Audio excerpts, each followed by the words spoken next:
Metro train और orange ट्रेनों के ऊपर जितने मर्जी इतने पैसे खर्च कर देते हैं। वक्त बताएगा कि वो कितना फ़ायदा पहुंचाएगी और ये इस मुल्क को किधर लेके जाएगा। इतने बड़े फैसले हर कोई नहीं कर सकता और ना ही आज तक किसी पाकिस्तान की हुकूमत ने इतना बड़ा फैसला किया। 10 लाख रुपए तक किसी भी अस्पताल में जाके अपना इलाज करवा सकते हैं। सेहत कार्ड या मेट्रो ट्रेन, वक्त बताएगा मुल्क का कौन सा मंसूबा ज्यादा फायदा पहुंचाएगा। वजीर आजम इमरान खान कहते हैं किसी ने इतने इनकलाबी फैसले नहीं किए जितने हमने किए। ऐसे रास्ते पर चल रहे हैं जो कौम को ऊपर लेकर जाएगा। वजीर आजम इमरान खान का लाहौर में सेहत कार्ड की तकरीब से खिताब, कहा सेहत कार्ड जैसे इनकलाबी फैसले हर कोई नहीं कर सकता। आटा, दाल और घी पर सब्सिडी दे रहे हैं।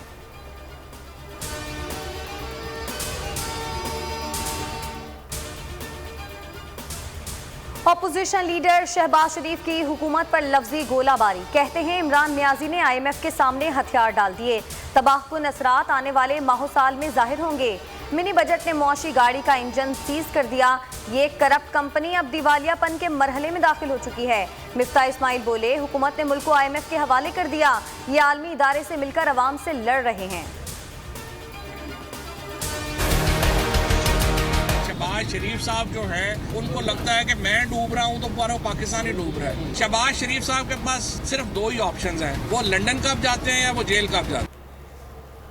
लंदन या जेल, शहबाज शरीफ के पास 2 ही ऑप्शन बचे हैं। वफाकी वजीर इत्तलात फवाद चौधरी कहते हैं शहबाज शरीफ को लगता है कि वो डूब रहे हैं तो पूरा मुल्क डूब रहा है। नवाज शरीफ को वापस लाने पर काम कर रहे हैं। मामले पर लाहौर हाई कोर्ट नोटिस ले। शहबाज शरीफ के केसेस भी रोजाना की बुनियाद पर चले।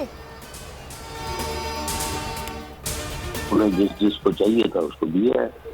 अपनी तमाम ATM को उसने एनआरओ दिया है। अब अपनी पूरी हुकूमत को उन्होंने ये जो नायब अमेंडमेंट ऑर्डिनेंस नाफिज किया है उसने पूरी हुकूमत को एनआरओ दे दी है। किसी से डील नहीं हुई और ना किसी से डील करके इक़्तिदार में आएंगे। नून लीग के रहनुमा राना सनाउल्लाह की वजाहत, बोले नून लीग का वाज़ेह मौक़िफ़ शफाफ इलेक्शन है। इमरान खान ने अपने ATMs को एनआरओ दे दिया। मुल्क एक बहरान से निकलकर दूसरे में फंस जाता है। Goodbye 2021, goodbye. हर घड़ी निहाल हो, हर लम्हा बेमिसाल हो। खुदा करे पाकिस्तान बहुत खुशहाल हो। साल का आखिरी सूरज अपनी तल्ख व शीरी यादें लिए गुरूब हो गया। कई अफराद गुरूब आफ्ताब का मंजर देखने घरों की छतों और मुख्तलिफ मकामात पर आ गए। राना शमीम तौहीन अदालत केस अटॉर्नी जनरल प्रोसिक्यूटर मुकर्रर। इस्लामाबाद हाई कोर्ट ने तहरीरी हुक्मनामा जारी कर दिया। तहरीरी हुक्मनामे में कहा गया कि बादियो नजर में मुजरिमाना तौहीन अदालत का केस बनता है। 7 जनवरी को तौहीन अदालत के इल्जाम के तहत फर्द जुर्म आयद की जाएगी। नून लीग के MPA बिलाल यासीन पर फायरिंग, पुलिस का कहना है कि नकाब पोश अफराद ने लीगी रहनुमा पर हमला किया। एक गोली टांग पर और दूसरी पेट में लगी। बिलाल यासीन को मियो अस्पताल मुंतकिल कर दिया गया। उज़ैर बलोच केस के गवाह साबिक SHO जावेद बलोच के कत्ल का वाकया, वफाकी वजीर अली जैदी का जावेद बलोच के कत्ल पर तशवीश का इजहार। कहा पेशी से वापसी पर जावेद बलोच के कत्ल से बहुत सारे सवालात जन्म लेते हैं। मकतूल का जिक्र उज़ैर बलोच की GIT में बतौर गवाह किया गया था। नस्ला टावर केस में मजीद पेशरफ, सिंध बिल्डिंग कंट्रोल अथॉरिटी के अफसरों की एंटी करप्शन में पेशी।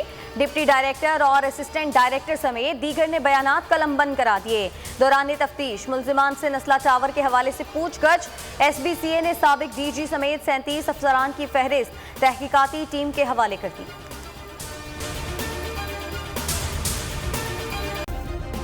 सब्सक्राइब करें और बेल दबाएं ताकि कोई खबर रह न जाए।